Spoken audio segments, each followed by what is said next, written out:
Chuto Marangoni correctly? Absolutely. I think, where have you learnt Italian from? Well, I'm fluent in French as well. Of course you are. We're joined by Mwape Saka Jr., my co-host. Good morning to you. Excited because this is another interview that has been a year in the making. Finally, has it really been a year? Have I put you on hold for that long? Yes. Yes. Oh dear. Well, let's get into and what big drum roll. keeping the suspense going. Yeah. Angelika, growing up with a fascination for building and construction, what were you doing as a 10-year-old? As a teenager? It's an interesting question. I mean, I was thinking about it a little bit yesterday evening, and sort of, I think I've just got a little 6-month-old baby, and I think once you have a baby, suddenly your dreams and your reality sort of merge into one. But suddenly I woke up this morning and I was thinking about, so when I was a little bit younger than 10 years old, my parents, we lived in Namibia for 4.5 years. Okay. I think I was probably about 8 years old. And in Namibia, they have droughts during the summer period, and they would ban all households from washing their vehicles, watering the lawn, and suddenly once the rain started, my brother and I we had gutters along our roof, gutters and downpipes, and we ran around with buckets and we're putting buckets under the gutters, and we had these little bottles lined up, and we're running around the house from gutter to gutter outside, getting completely wet. And I was telling my brother that we need to fill up these buckets of water, and then we need to fill the bottles afterwards, so that during the drought we'll give these bottles of water to mummy, and then she can water the garden with the bottles of water. But so basically that's one of the things that I was doing when I was 8 years old. But that, now that when I think about it with what I'm doing now, that's actually what I'm doing. We've got a rainwater harvesting system at Foxdale Court. But rather than just a little bucket of water under our downpipe, we have 12,000 litre tanks that collect the water from the roof at Foxdale Court. We have a 600 square meter roof, and this is exactly what we're doing now. So in Zambia, right now, we're approaching this dry season where the people might be losing their boreholes. You're sucking up dry air. You'll see people are trying to lower their boreholes. A city council, I think last year during October, a lot of people, we didn't have water in our houses. Water was cut off. But then come the rainy season, we have so much water, and it all just gets washed away and goes into Mozambique and then into the Indian Ocean. But again, if we could collect that water, you can use it later on for watering your gardens, which is what we do at Foxdale Court. So I think it's so interesting with one's childhood. You have no idea what you're actually doing in your childhood. You might be collecting bottles of water or just playing around. I mean, my parents, they were often they built lots of apartments and houses when I was little, and they would just leave us in the pile of buildings that, I think, as you mentioned earlier on, that was like our sand pit. But just all those little influences that you pick up from when you're little, suddenly all those little things, they hugely affect your life as an adult, and I think you don't realize it when you're little. I think parents might not even realize it as well. But I find it interesting making those connections. Did that answer your question at all, or did I go into a complete rant? No. I was about to ask, actually. I was about to ask, and you used the key word influence. Did the fact that you grew up in Namibia at a young age, in a drought area, in a desert kind of area, did that influence or shape, the fact that you decided to go green as you were setting up a construction company? Yeah, but I think much more than that. And maybe should I just introduce myself a little bit? Please do. So, by all means. Yeah, so I grew up in Zambia. I went to the UK for university when I was 18. I was in the UK for about 6 years, and then I came back home to Zambia. And when I came back home to Zambia, I sat on my mother's couch for about a month, scratching my head about what to do. And then after not too long, I decided to build an office and retail development. And 5 years later, that development is there, and we have Foxdale Court Office Park, which is completed. It's located in Roma on Zambezi Road. It's a big yellow building. We call it the Green Building because it's a green building, and we have different initiatives at Foxdale Court. So I mean, if you look at the building, when you drive past, you'll say, oh, that's nice office development with some shops downstairs, and that's what it looks like from the outside. But once you're in the building, it is a living, breathing building that has a strong green principles, and we have a green ethos. So we, about 2 months ago, on the roof of Foxdale Court, we launched Zambia's biggest solar plant. Currently, Zambia's biggest solar plant sits on the roof of Foxdale Court. We have 380 solar panels, and about 50% of the electricity that's needed for the Foxdale Court building, it's generated through the solar electricity that we generate on the roof. We also have, as I mentioned a little bit earlier, we have a rainwater harvesting system. So during the rainy season, we collect water from the roof of Foxdale Court, and then we use that. We store this water in big tanks on the ground, and that water is then used for garden irrigation and also for toilet flushing. We also recently, about 2 months ago, we launched a sewage treatment plant, because we collect so much sewage water, and also just the water from your wash hand basins. It's all the grey water wash hand basins. We have a Spa supermarket at Foxdale Court, and they use about at least about 20,000 litres of water per day, and that goes towards washing their vegetables. They've got a butchery, they've got a bakery. All that water gets washed into the septic tank soak away.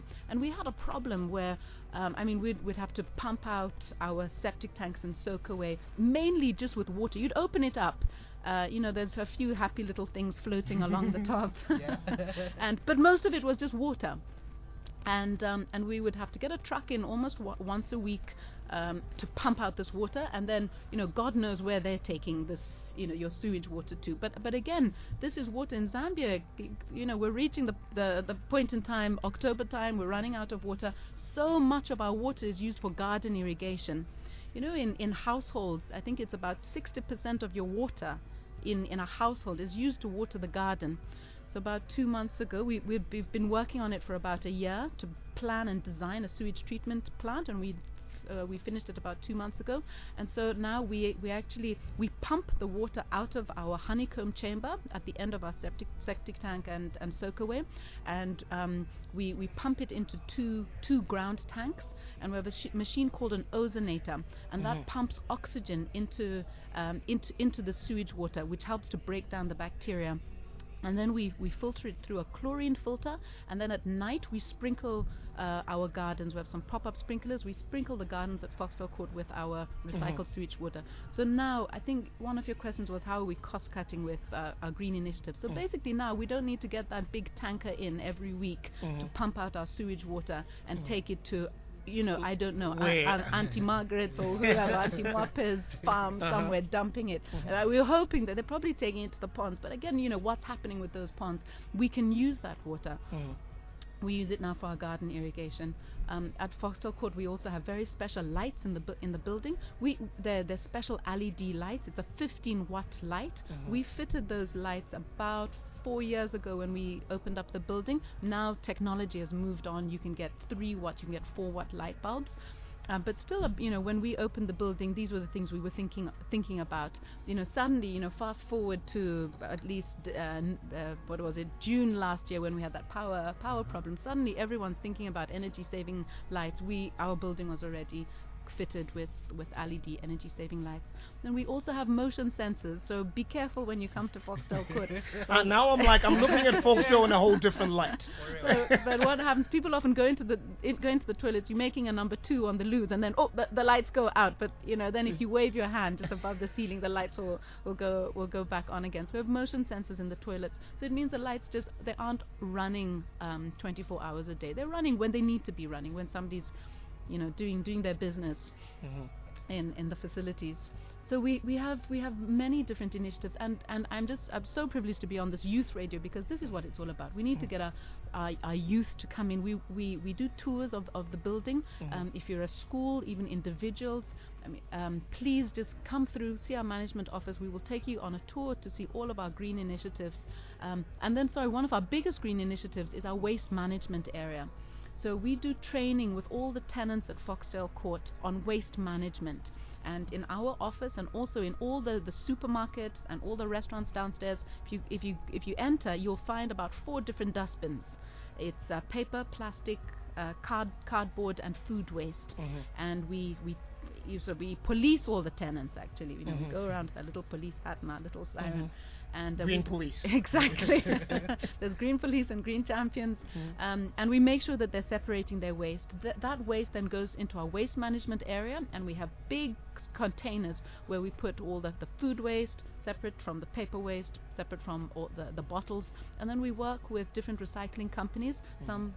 We work with Zambezi Paper Mill. They collect the cardboard and paper, and then they sell it on to people that make toilet paper and also new cardboard boxes, new cardboard bags. Then we work with there's a wonderful ceiling group. They recycle plastic, so we take some of our plastic bottles there. And there's we have a Spar supermarket, so they have all their Manzi bottles, all their Coke. It all comes encased in plastic. So all that plastic, what happens? Most office developments, most shopping complexes, it goes to the landfill, it goes to the dump, and it gets burnt. And if you've been to the dump site, we actually did a tour of the dump site this year at Foxdale Court. We hosted World Environment Day in June, so we actually went to the dump site on a tour with Lands Department, City Council, the United Nations, to see what's happening with most of Lusaka's waste. It's going to the dump site. It's a 1 hectare site.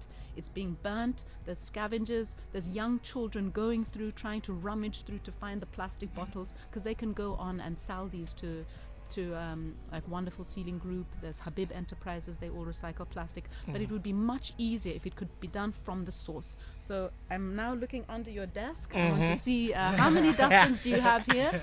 So when you finish your chicken bones or whatever you're having for lunch, when you finish your plastic bottle, you should have your own separate bins here. Put it in the correct bin. Have a waste management area in your building, and then you can call different recycling companies. They do exist in Zambia. There's recycling companies. They can come in and they can collect. Angelika, you mentioned this is fascinating stuff. You mentioned quite a number of points that I want to maybe you can expand on quickly before I let maybe Mwampe come in and talk about fashion. The green initiative in Zambia, and I'm going to try to see if I can phrase this out top of my head. The green initiative in Zambia. Do you think, and by that you touched on solar plants, sewage treatment, waste management, recycling, and so many other areas, energy saving methods. The green initiative in Zambia. Do you think, as a country, it is something that we should look at? In the long term, not just for our environment and our well-being, our health, but something that can generate massive employment for our youth. Yeah, I mean, absolutely. I mean, solar is one of the biggest ones. I mean, buildings can run. You'll see it at Foxdale Court. Please come through. We run about 50% of the building at Foxdale Court is run off of our own electricity. I mean, in Zambia, the one thing we can rely on is that it's going to be sunny tomorrow. I mean, we don't need weather forecast. Sometimes when I see the weather forecast on ZNBC, I start laughing because they say in Northern Province it is sunny, in Southern Province it is sunny, in Central Province it is. We have a lot of sunshine in Zambia. We should have huge solar plants in Zambia. That can generate enormous amounts of employments. I mean, waste management. There's a couple of things that we can't recycle at Foxdale Court at the moment. One thing is glass. There's Kapiri glass up in Kapiri, but there should be glass recycling companies. Our glass bottles, they go to the landfill, they just get crushed, they get dumped. That's big business. In a lot of other countries, even the waste that you can't that can't be recycled, small little bits and pieces, shreds of things, it gets burned, but it's turned into electricity. It's turned into power. That's a power plant. I mean, the amount of this is big business. Recycling is big business. Tin. There's nobody that's recycling tin in Zambia. The only projects we have is things like APTAs, small creative projects where they take tin and they make little chongololo things, and they sell them, little toys for children. But tin it's big business. You can melt the tin down, turn it into new tins which can be packaged into tomatoes, beans, all these things are tinned. In Zambia, we're basically when you go to the landfill, you are seeing kwacha. You're seeing money being burnt. Wow. Absolutely, waste management is big business. It could create huge amounts of employment, but we're taking that opportunity and we're just burning it. We're throwing it out the window. And if you talk of power generation, we've had issues like you say that starting June last year. Where we're still going through that. It's reduced, and we're all glad, but we're still having issues of load shedding. How can we move away from the kind of power generation that we're used to, maybe go green, using the environment that we have around us? Definitely. I mean, we're doing our best to sort of set an example at Foxdale Court. We have 380 panels on our roof. In the house that I live in, I live in a greenhouse. So actually, I'm off the grid. So at the house that I live in, we have 20 solar panels that feed into 8 batteries. And that's how we power up our house, which has a fridge, and we have a dishwashing machine and a washing machine. I'll be honest with you, we're a pioneer at Foxdale Court in, I guess, both in my private life where I live, and we have our little organic garden and everything, and also at Foxdale Court. But it's not an easy route. We are pioneers, and for the pioneers there are you're setting the example. You're learning all along the way. Both with our waste management area, with the solar, we're learning, we're figuring things out, and I'd say we're creating a model for what can be done in buildings. We would love to see all the office complexes. We'd love to see this building here. We'll put some solar panels on the top. Is it feasible? Is it feasible? No, absolutely. With the right policies, can we have bans on water in October and force all buildings to have solar panels to reduce the amount of power consumption? Why not? It works. We have a live portal where we log in, and literally on the second we're monitoring our power production in the building. So now what is it, 9:30? The sun is, we're approaching peak power production within the building. So sort of from 9:30 it's increasing. By 12 o'clock, that's when you have the most amount of radiation pouring into those solar panels. That's when if you don't have batteries, that's when you need to switch the oven on, do your washing, because you've got so much power coming in from the sun. And then it'll start tapering down towards 3 o'clock. By 4 o'clock it's less power is coming in, but then if you have batteries, you've stored the power into your batteries. Fascinating. So it's possible. We are a living, breathing example. It's not without a learning curve and figuring things out along the way. But that's what's also quite exciting. Wow. There's always before you come in. This is fascinating. It's crazy. There's always an issue of cost. One will say, to get solar panels or to get other methods or other technologies that don't use quote unquote ZESCO, it's expensive. Can it be made cheaper? Can it be massively available? Yeah, I mean the price is coming down year after year. We did look at this when we first opened the building about 5 years ago. We said, okay, let's be off the grid, or let's have a big solar system. It was much more expensive 5 years ago. Now 5 years later, when we had this crisis, I literally just dived into it. Spent 6 months is really getting quotes from different companies on the ground, and we dived in and we've done it. Prices have come down. The price of batteries is significantly coming down. The lifetime of a battery is about 10 years. The lifespan of batteries is increasing. I mean, it's sort of like if you think about cell phones. I mean, just to put something, picture into your mind. I'm sure when you remember maybe your dad's first cell phone, it was the size of a brick, and now you've got these weeny cell phones that you can hardly even type on. So with technology, it's the same with solar panels. Things are getting smaller and smaller. They're becoming more efficient. They're becoming cheaper. So absolutely, we got a loan to install our solar system. We got a local loan. So it's, these things are all possible. We're taking risks, but we believe in it. We've taken a loan. We've implemented the system, and we're monitoring it very closely. Wow, Angelika, you just stole the show. Literally. Yeah, you literally stole the show. Yeah, back to the fashion side of your life. I mean, you worked at Prada, Storm Models. One would think, but why leave Prada to come back to Zambia? and set up the Zambia Fashion Council. Yeah. So, well, I set up the Zambia Fashion Council about 3 years ago. I finished Foxdale Court, and then I felt as though something was really missing in my life, and it was that creative side, working with young designers and stylists and bloggers, and it's a different world to construction. I did internships at Eden, Store Models, Prada in London, their head office. It was a fantastic experience.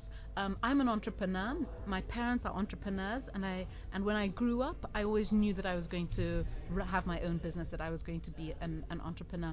So working at these companies, it was a fantastic stepping stone to see how a corporate environment can work, to do the dirty work. I mean, when I worked at Eden in New York, I was in their storeroom about the size of your studio here, pretty much in the dark, steaming clothes, and then spending a lot of time backstage dressing models, but literally making teas and coffees for clients that were going to come in. So just learning things really from the ground, and I think to be a good business person, it's so important to understand what happens on the ground. I mean, in the fashion world, they say that the most important starting place is to work in a shop, to be a shop assistant. And actually, even big designers, Michael Kors, I listened to an interview with him online. And he said, every now and then he goes back onto the shop floor and goes into a shop and serves clients, because you need to understand what the needs are of your client. You need to understand your client. They're the person that's buying your product. If you don't understand them, you can lose the thread and the feeling of your brand. So I think so that was very important to be sort of hands-on on the ground. And then what brought me back to Zambia, when you're in, you can make so much change in Zambia. It's an incredible feeling. In Europe, I felt more like the wheel is turning, and you're a cog in the wheel. But in Zambia, you are the wheel. I think I feel very, very privileged to have. To my parents, who have given me a fantastic education, to have traveled to so many countries all over the world, and then to come back to Zambia and say, hey, I've seen this here and I've seen this here. Why can't we do things slightly differently here in Zambia? So I think I just feel so really privileged to have come back home and speak on your radio station to all the youth here, That's amazing. and do things differently. We can just shake things up a bit. We don't have to keep doing things. And looking at how fashion has grown, like over the years, I think I've seen the Fashion Week. It's like the biggest this year. Did you anticipate that growth? Yeah, I think Karen Lakawala. She's the main person behind Zambia Fashion Week. Zambia Fashion Week, I think they should be celebrating their 12th anniversary this year. I mean, they're doing a fantastic job. It is growing from strength to strength. Last year they had over 50 designers who applied to have a show. I think they were even turning down some designers because they could only have so many shows at Zambia Fashion Week. So I think the whole team there are doing an absolutely fantastic job. We are supporting them as much as possible. We've done many different initiatives, but we can go on forever and ever. We did a trip to Sweden with the whole group, with Karen, with Tawani. You mentioned you had Tawani on your show. We went with about 5 different people from the fashion industry. It was kindly supported by the Swedish embassy. It was an incredible tour that we did. We went to see 5 different top big designers in Sweden. We saw somebody from H&M as well. We saw showrooms. We went to media agencies. We went to factories in Sweden. So just an incredible, sort of mind-blowing experience to see in a more developed economy and in a more developed fashion industry, a huge fashion industry that they have there, what the potential is, and coming back to Zambia and again saying, okay, let's shake things up. So for a young entrepreneur out there listening, what are some of the opportunities currently available in the fashion industry? Numerous. The fashion industry abroad is a $3 trillion industry. I think in the UK, fashion it's the third largest industry in the UK. Oxford Street has the highest foot flow in the whole of Europe. It's mainly because people are coming in to shop and to buy. So I think in Zambia, most people think that fashion is just about entertainment, or it's just a hobby.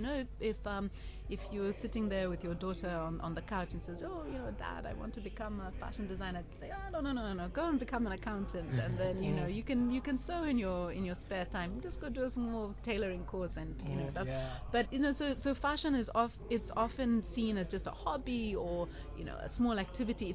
I think it's not given the seriousness that it deserves, because it is a business.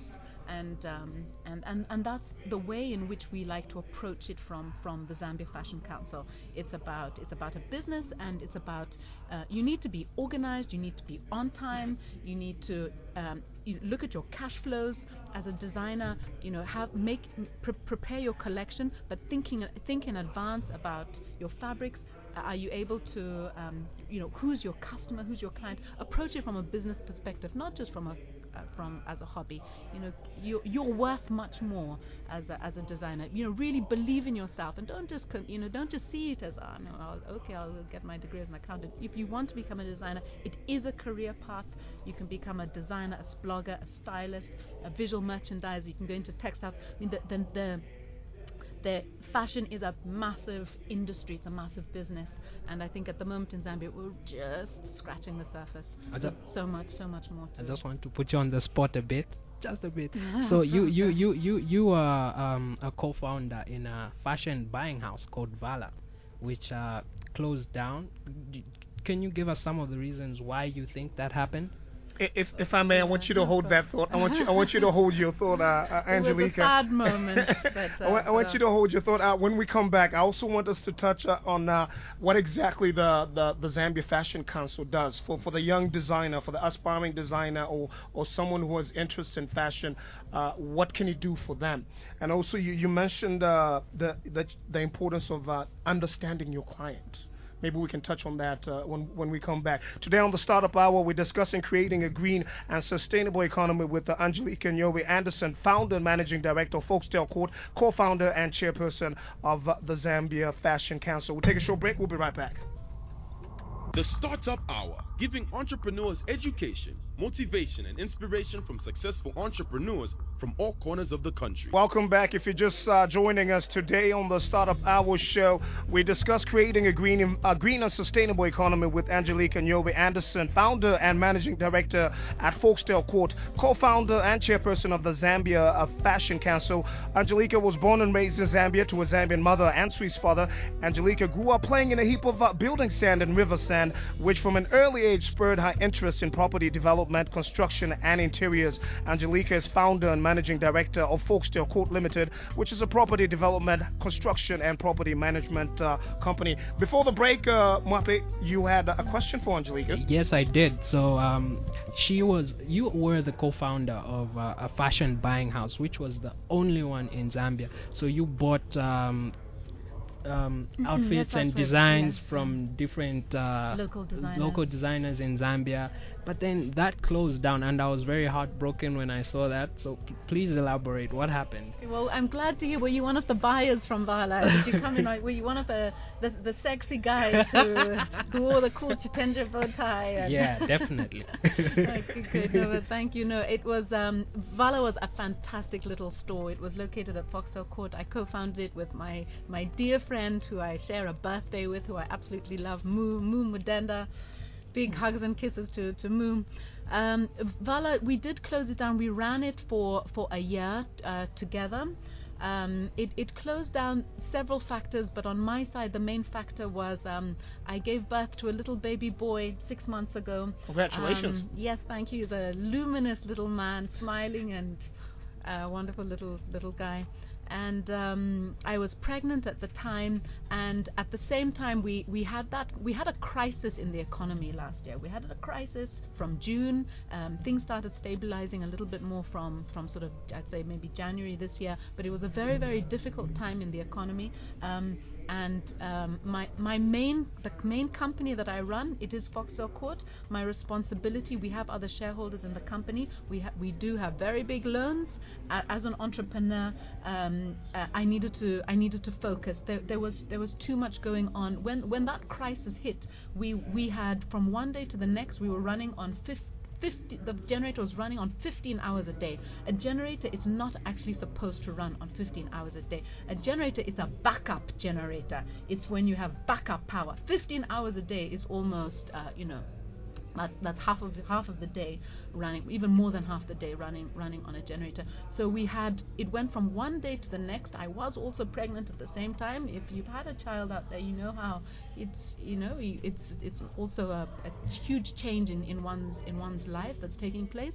And suddenly, we had to keep this building running 24 hours a day on power. We had challenges getting diesel. We needed to get big petrol tankers coming in. We were running on 200 liters of diesel a day.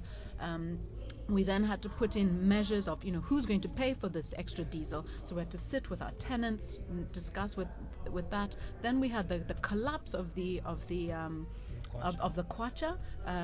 During the dollarization ban, we then changed all of our contracts into a kwacha, but we sit with dollar loans. So suddenly, from one day to the next, we were not able to pay our loans back because our income halved. I'm sure you can hear the anger in my voice because I was just saying, my God, if this wasn't my own country, I would have resigned.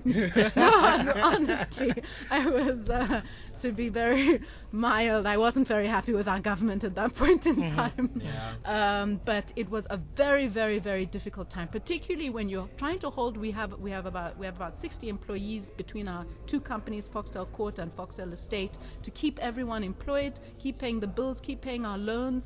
And then that on top of the whole power crisis, we sat with our tenants. We discussed different measures that we could do. Some businesses were closing down. We were losing tenants. It was a very, very hard time. So I needed to and this is also something that I would say to all entrepreneurs: focus.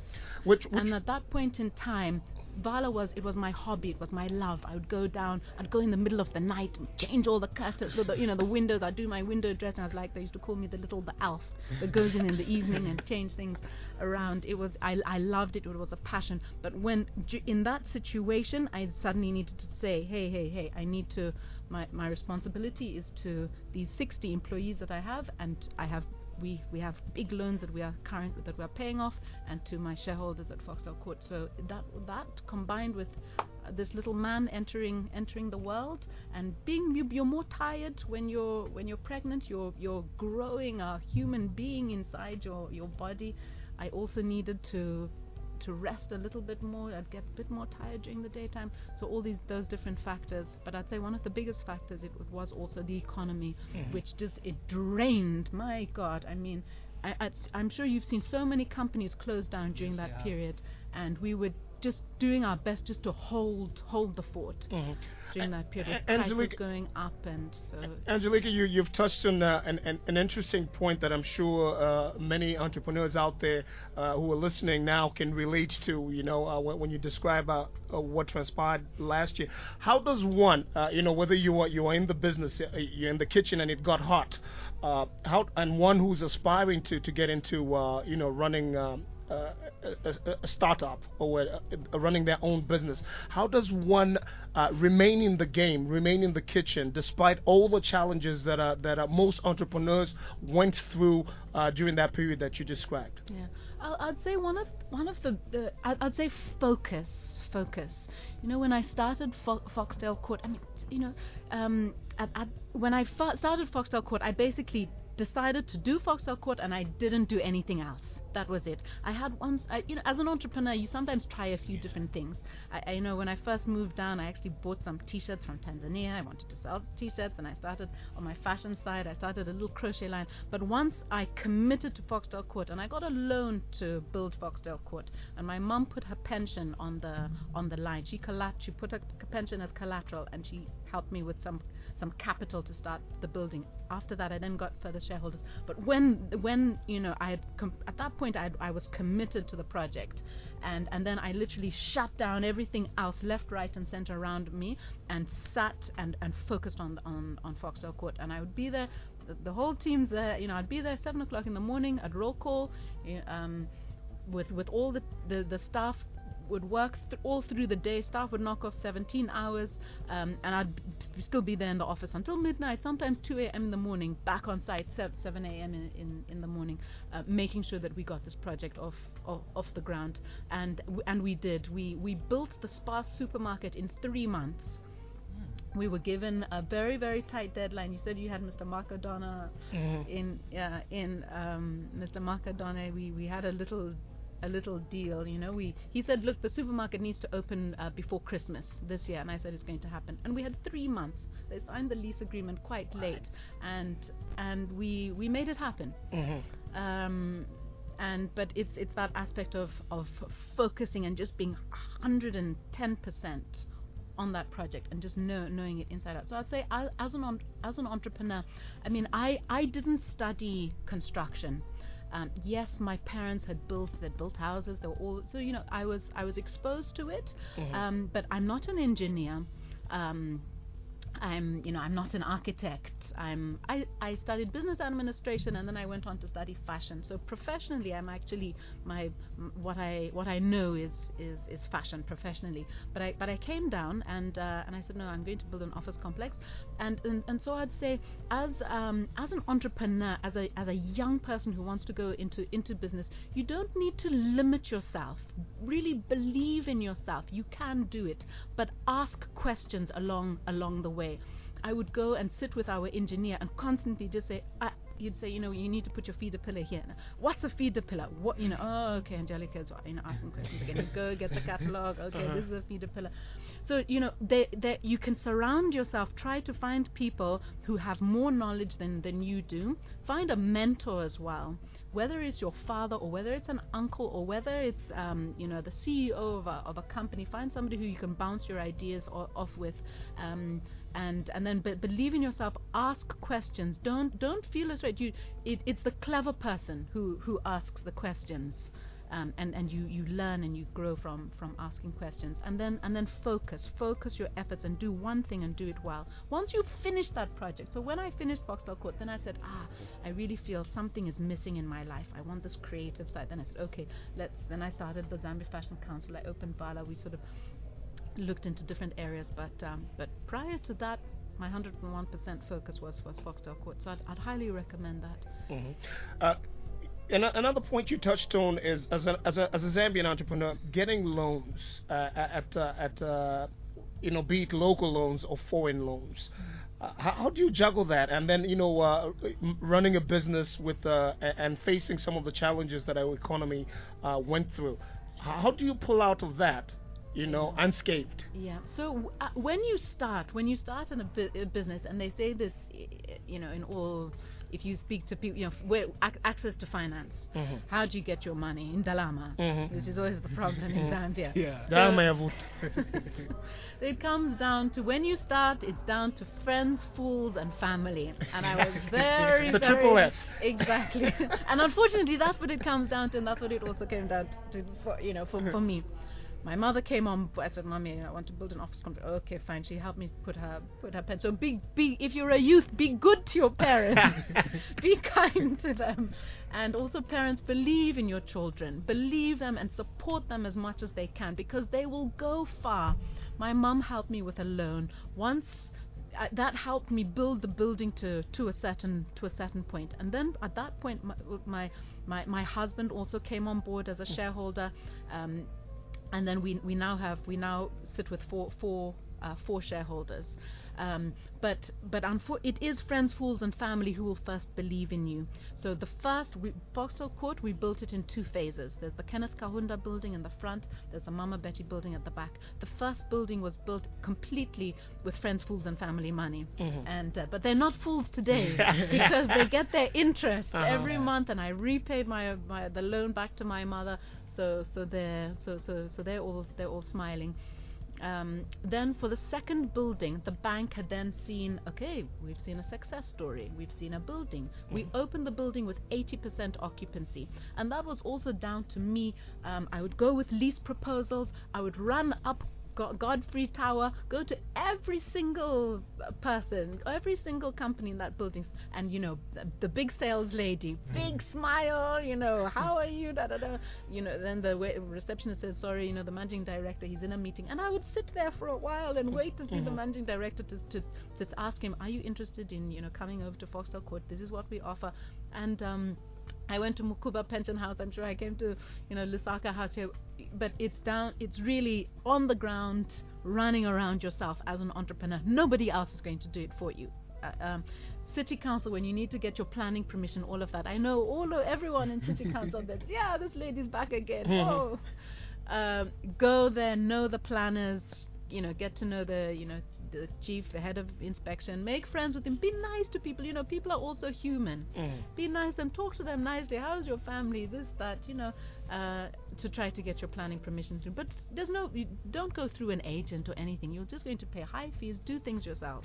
And that's also how I've learned. Now that we've grown the business to a certain scale, there's only 24 hours in the day, and I don't have enough time to be sitting in traffic for 1 hour running to city council. So now we are working. We've got more qualified people in our team. We are working with a few more consultants. But when you start, learn it from the ground.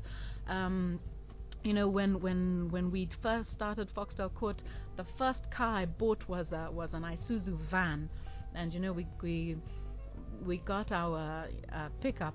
We got our loan we were banking with Barclays Bank, and some of our bankers, they would see me drive around in this van. I bought a second-hand van, and I think our relationship manager, we walk into Barclays Bank, Premier Banking, nice smart thing, but just come in full of dust yourself off as you walk in. I remember our relationship manager said, "My God, Angelika, you've got this loan. So many." He said, "I really admire you.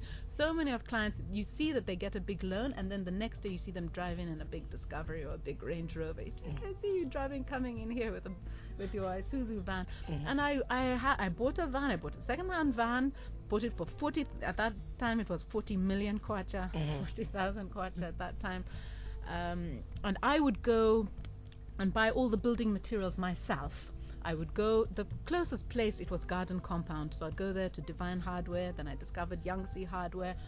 There's Mr. Younger in Yangtze Hardware. The day I got a driver was when Mr. Younger started hitting on me. So the man who sells hardware started saying, I hope he's not listening. He's like, Angelika, see you coming in and out. I thought, oh my God, okay. No. Things need to change here. We need to. So then I got a driver, and then we'd send the driver to get materials. But because I did it all myself, I knew the prices. So I mean, back then, paint was 5 liters was 130 kwacha for paint. Now it's gone up to 230, 250 kwacha for paint. But I knew all the prices off the top of my head. I knew all the suppliers, all the guys here on all this hardware shops on Chacha Road, Mr. Sonex. I had all their phone numbers. So I would call them in advance. Hello, Mr. Sonex. Hello, Mr. Sorodi. Can you please give me some prices on these materials? Then I could also negotiate discounts with them because they had seen my face. They knew me. I was coming in and out. And then hopefully, drivers, it's very good at finding their way. But how do you manage to obtain this loan from a local bank like you did, and then be able to go through the whether it's a good period in the economy or a bad period? How do you manage to pay back and then grow your business? Yeah. So once we finished the first building with 80% occupancy. We were generating a cash flow, and that's what a bank wants to see. They want to see collateral. So which is the property that was owned by our company.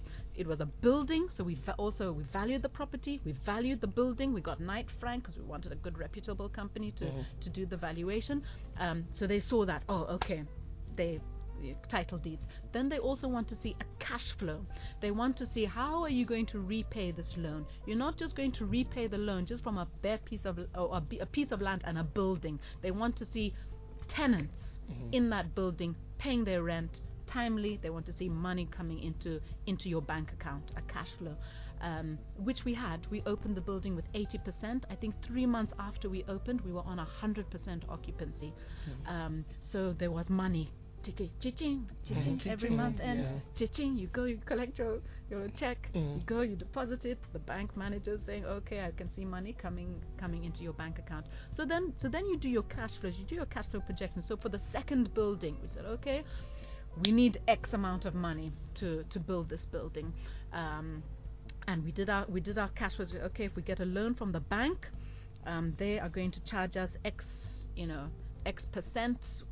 We got a dollar loan. I think we managed to get about 9% on our dollar. So our interest is going to be this much every single month, but we are collecting this much from our tenants. Okay, I think we can repay our loan. And that's what the bank also, we prepared our cash flows jointly with our accountant. My wonderful husband, Tua, he runs Kukula Capital, the best financial consulting company you can find in Zambia. So he also helped me. Very lucky. If you have any relatives who are accountants, if you're an entrepreneur, make friends with those relatives who can then maybe help you prepare your cash flows. And then you present that to the bank. The bank then they look at it. They say, okay, and it's just about two things are adding up. They look at your cash flows. They come through. They do their own due diligence. They look at your lease proposals. They want to see that they're signed off, that people are actually going to pay their money. Then they'll look at your bank statements. Are you actually collecting this money? Can you repay this loan? Because the banks also don't want to lose money. They make safe investments. So that's how we did the second building. We got a loan. We got it from FNB. That came through, and we started building. Amazing. And what's interesting is you're one of the few entrepreneurs we've had here whose spouse is an entrepreneur themselves. How does that work? Because I know as an entrepreneur, most of the time you're working like 27 hours a day. Make that 30.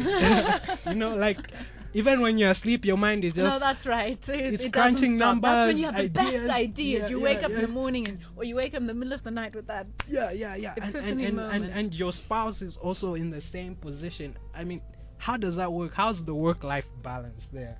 Yeah, there was no balance. It was, if you're looking at a seesaw, it was completely tipped work-wise. At that point in time. So in my life so far, I came back to Zambia when I was 22 years old. I built Foxdale Court when I started when I was 22. I'm 30 now, and I spent these good 7-8 years of my life working my ass off but working very, very hard, and it was great. Because I had that focus, I didn't have any other obligations. There were no children. There was nothing. So I could just sit in that office and bang away and play some music while I was working and sit there till midnight. I've often gone down, found all the gates at Foxdale Court closed. The security guard are sleeping in the corner over there. Hey, wake up! You. So, but I also enjoyed it.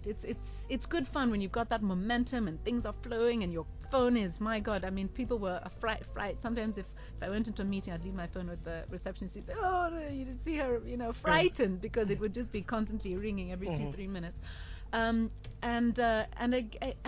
now that I've had a little baby boy, I'm actually only going into the office once or twice a week. I'm really prioritizing him, but I feel very, very comfortable to do that.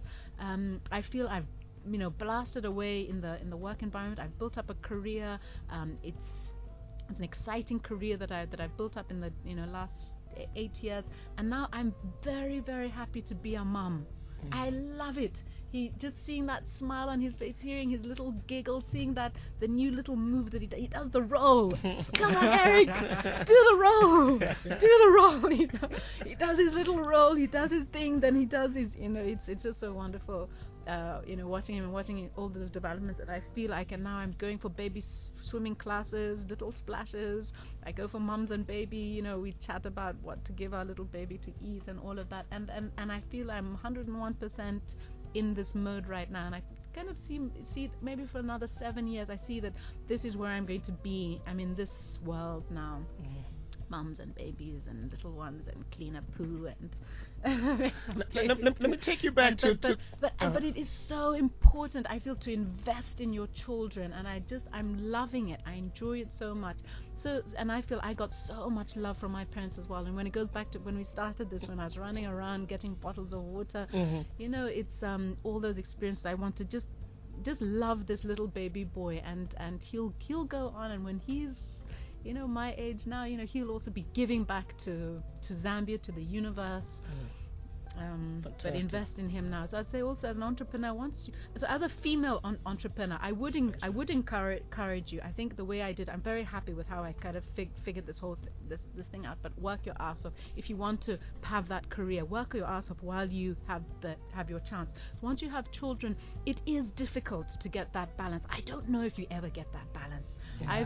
For me, it's been tilted one way, complete work, and now it's very much, you know, the little man and spending time with him. Maybe there'll be a number 2 at some point, and just enjoying this time. Taking you back to your fashion career. Why did you feel the need to create the Zambia Fashion Council and for aspiring models, fashion designers, tailors and whatnot? Why is it an important element for them?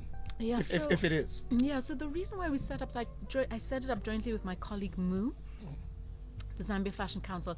It's because even up to today, there's too much kafwafa in the fashion industry. You know, there's a fashion show here and one fashion show here. Sometimes they're on the same date, sort of packed sandwiched on top of each other, and model. There's just everything is going on, but it wasn't sort of coordinated and organized in a way. So we felt it was very, very important to have a body that helps to create bridges, put things together.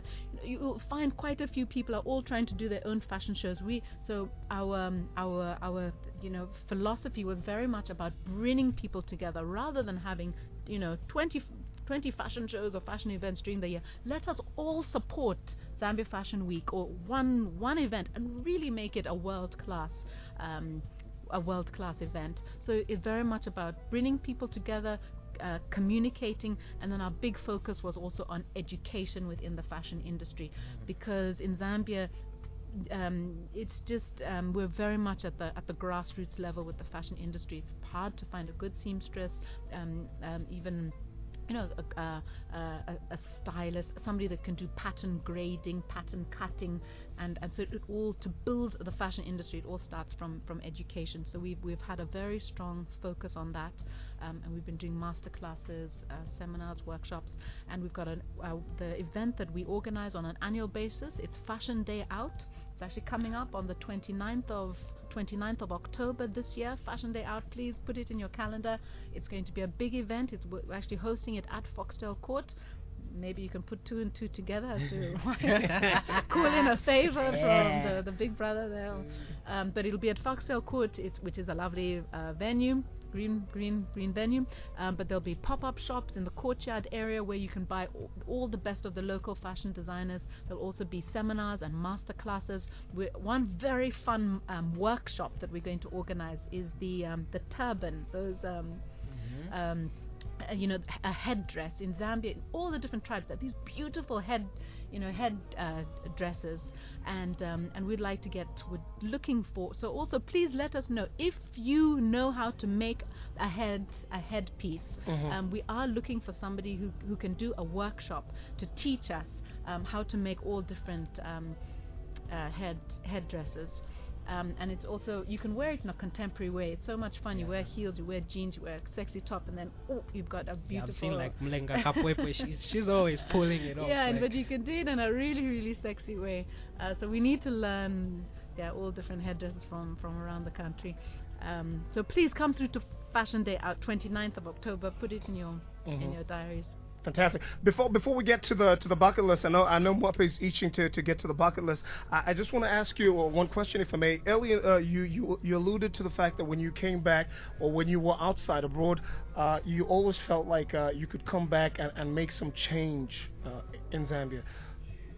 What kind of change do you feel you have achieved, and what do you hope to do in the long term? Yeah, so I think by Foxdale Court having such a strong green identity, I think that is a lot of change that we've created. That you can have a building that generates its own power. We manage our waste. We're recycling our sewage. We have energy efficient lights in the building. We see it actually as it's a building of the future. We would love to see when other buildings are being built, that they start to consider these aspects.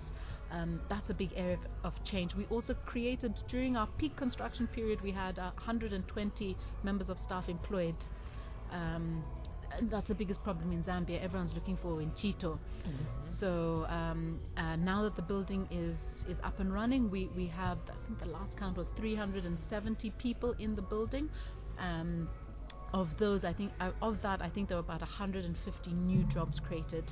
For example, Spar Supermarket opened up. They have 70 employees. Those are 70 new jobs that are created. I think that's the biggest issue that we have in Zambia, giving people jobs. So that's change that we've made. We look forward to seeing more change and just growth in the fashion industry. That you don't just have to be that fashion isn't just a hobby; it is a career path. And you can make a lot of money in the fashion industry. Some of the richest people in the world are fashion designers or in the fashion industry. There's Ortega. He runs Zara, a huge retailer globally.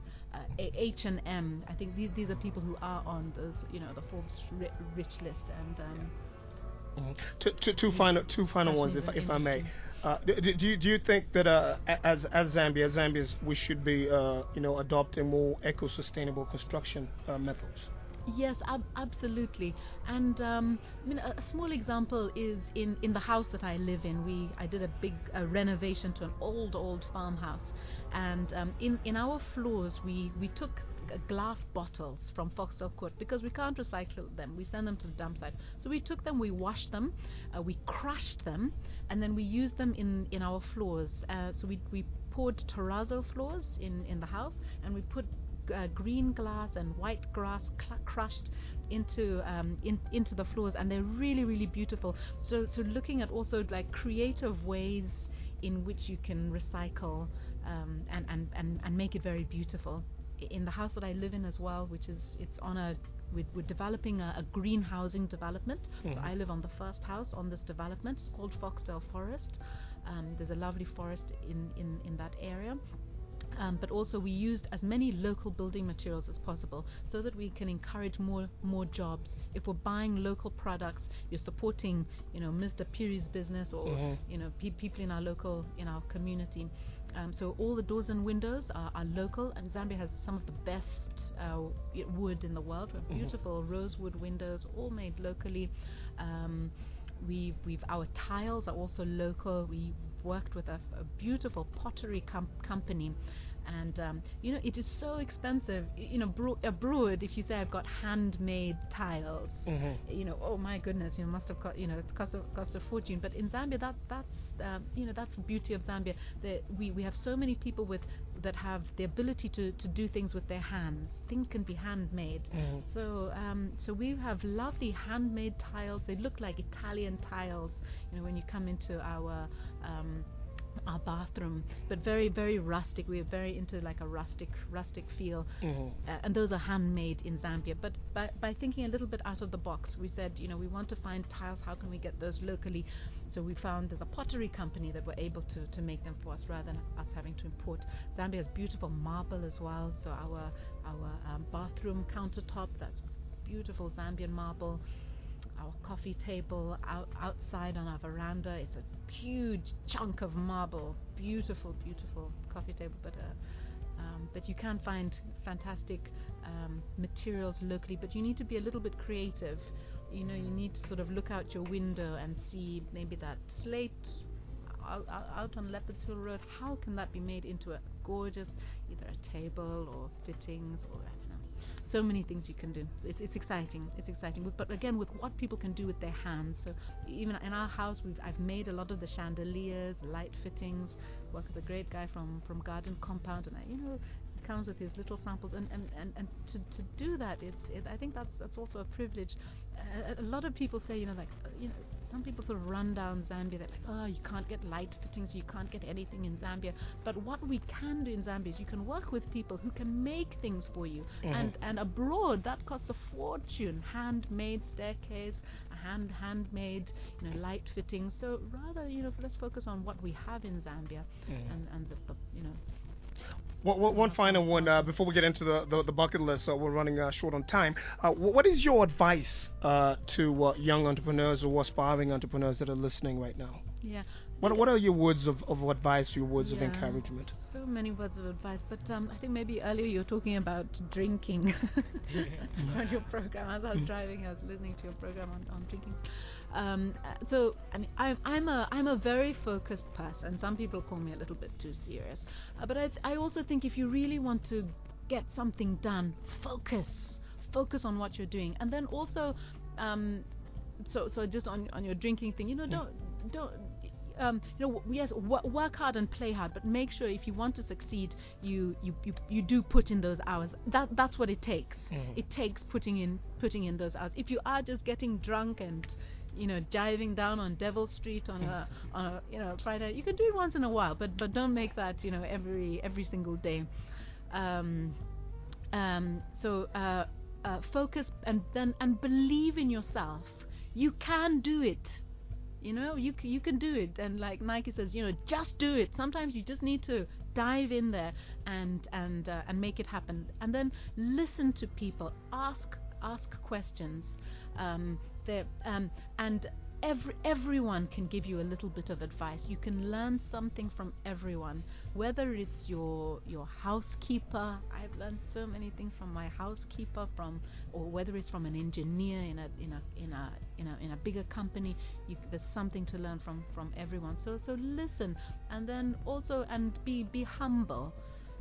Be humble and respectful, and treat your staff well, and they will also treat you well. We have a very good relationship with all of our employees. We hugely admire them, everything they put in, and then have fun, enjoy it. Awesome stuff. Wampa, the bucket list. Dun, dun, dun. My favorite part of the show, the Startup Hour Challenge. Okay. Oh, wait now. What are you doing to No, me? no fear here. So you are expected to answer with the first thing that comes to the top of your mind. Okay. Yeah. Are you ready, Angelika, for the Startup Hour Challenge? I'm ready as I'll ever be. Okay. What's at the top of your bucket list? What do I want to buy right now? What do I need? Sleep.